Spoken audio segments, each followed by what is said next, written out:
London calling to the faraway fans for this English celebration of American football on a balmy beginning to October. This is a party, folks, and Wembley Stadium, one of the most iconic venues in the world.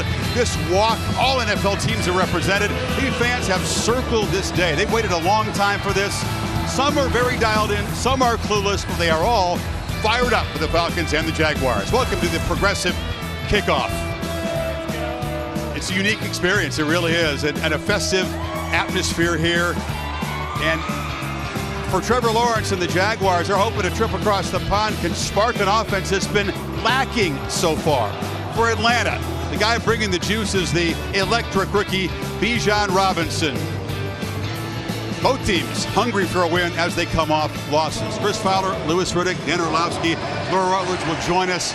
It's hard to describe, man. This is so unique. You were here 30 years ago at the World League and running around the old Wembley Stadium.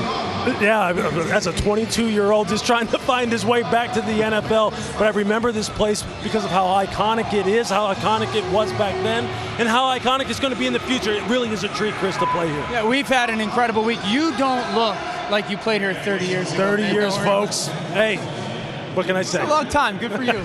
It's the 10th London game for the Jags, the first of back-to-back. They take on the Bills next week. And, Dan, they're hoping the trip across the pond can spark this team, ignite an offense that's way too talented to struggle the way they have so far. They have to get Trevor Lawrence to Calvin Ridley back going again. You know, it started this season so well. In the last 2 weeks, it's not there. Part of it is because the unique ability of Calvin Ridley. You can put him to the field and the suddenness of his routes. And then Trevor Lawrence's arm strength from the right hash to drive this ball before he's even out of that cut all the way to the sideline. And then the ability to, once again, kind of stretch him to the field one-on-one and throw the go route off of the stop route. Trevor's thrown it at the same time. And then the track and ball ability of Calvin Ridley. If the Jacksonville Jaguars are going to kind of pull themselves out of this 1-2 hole and win today, that duo has to click. Won't be easy, though, because Ridley's former team, the Falcons, play aggressive defense, and they are fired up to face him. Meanwhile, the Falcons' offense and Desmond Ridder has been struggling as well, but Bijan Robinson, the running back, has been doing everything for him. Yeah, and I'll tell you, you're expected to do everything when you're the 8th overall pick of the draft as a running back. He represents 34% of their yards from scrimmage, and he does it in a variety of ways. Head coach Arthur Smith uses him out of the backfield as a traditional runner. He'll split him out of the backfield as a receiver. He runs all the routes that a wide receiver would run. And as you see here on these highlights, he can run with power. He can make you look silly with finesse. And he's the guy who does provide the juice for this offense. He will produce the explosive plays. They're going to count on him today. They'll count on him the rest of the season. They'll count on him his entire career. He just brings a smile wherever he goes. If Atlanta can get the win, get to 3-1, that would be a tremendous start. Meanwhile, don't worry, he is attached as he bungees into Wembley Stadium. Atlanta and Jacksonville in London should be a lot of fun.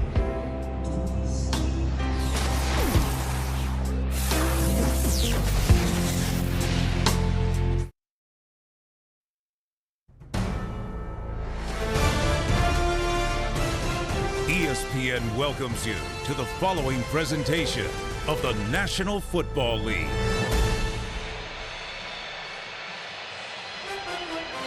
Really lucked out in London all week. The weather has been nice, a balmy 73 degrees and overcast for the Falcons and the Jaguars. Just a bit northwest of Buckingham Palace.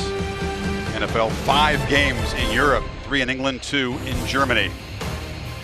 Who can get that spark and turn around their season here? You got both anthems coming at you, so you can take us through it. Public address announcer is Randy Wright.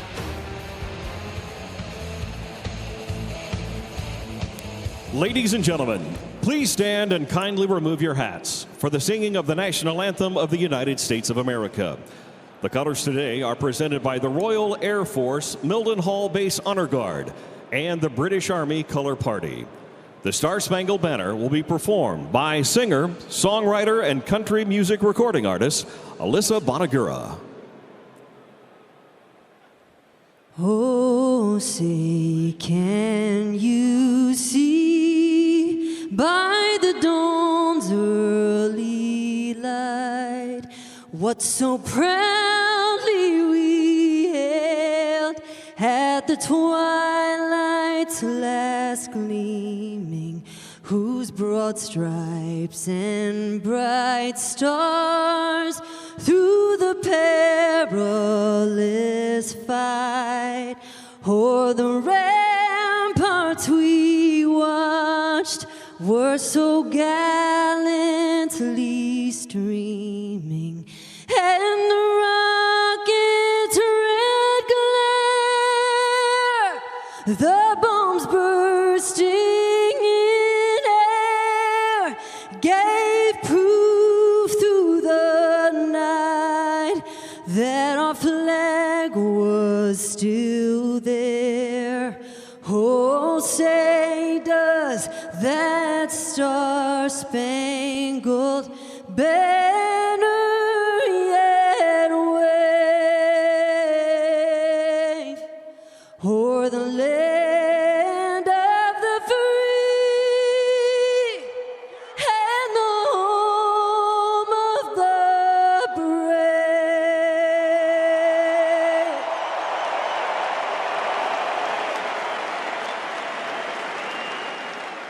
And now, here to perform God Save the King, English mezzo-soprano Laura Wright.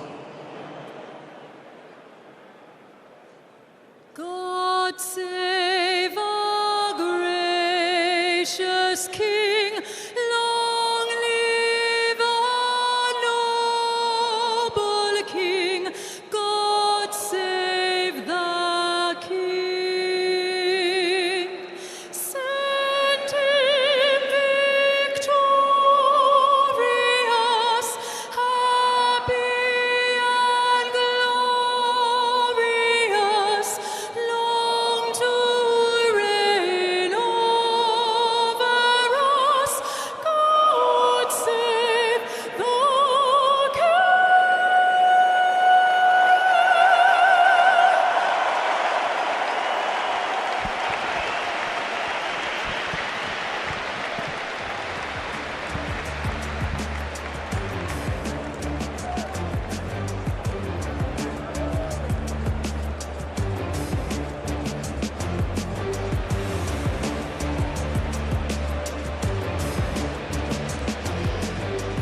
First question, everybody asks each other, how do you feel? You get your sleep? It's a 5-hour time difference from the home cities of both of these teams. It's a different kind of week of preparation with the travel over here. And Jacksonville's kind of lived it. They've done it so many times. So it's a little bit of advantage for them of knowing how to handle it. For Atlanta, while they've got some veterans on their football team, Arthur Smith's squad hasn't been over here in a couple years, and it's trying to set out the best plan to get your guys to go as normal, ready-wise as possible. Yeah, I think both of these teams right now, when you're talking about being ready to go, they need to be ready to go immediately and start this game fast, something that has plagued both teams so far earlier in the season.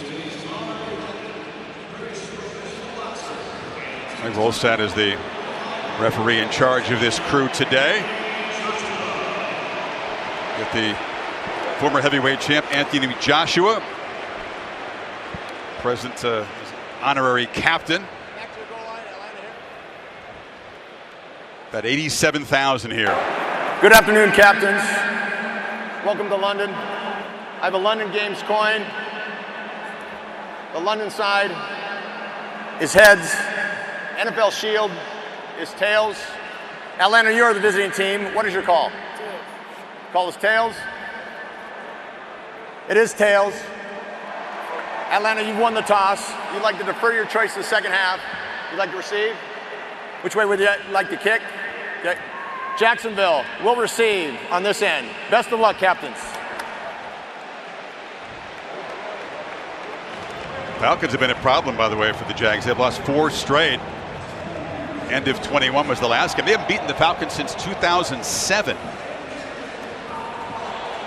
Trevor Lawrence, that wreckage of a rookie season, he actually came to England and beat Denver. Played pretty well.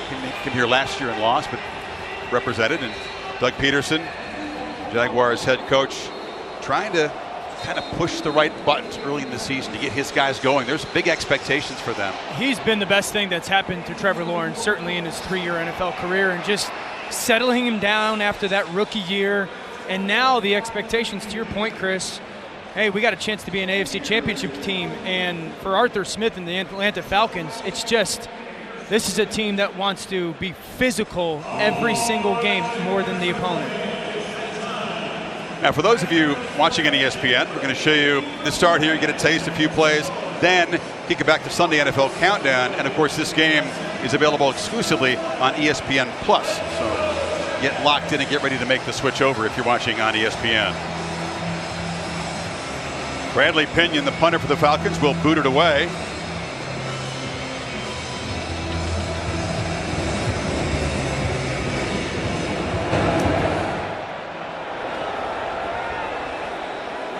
Jonas Johnson will let it sail over his head. So here comes Trevor Lawrence. 3 touchdowns, a couple of interceptions in the young season.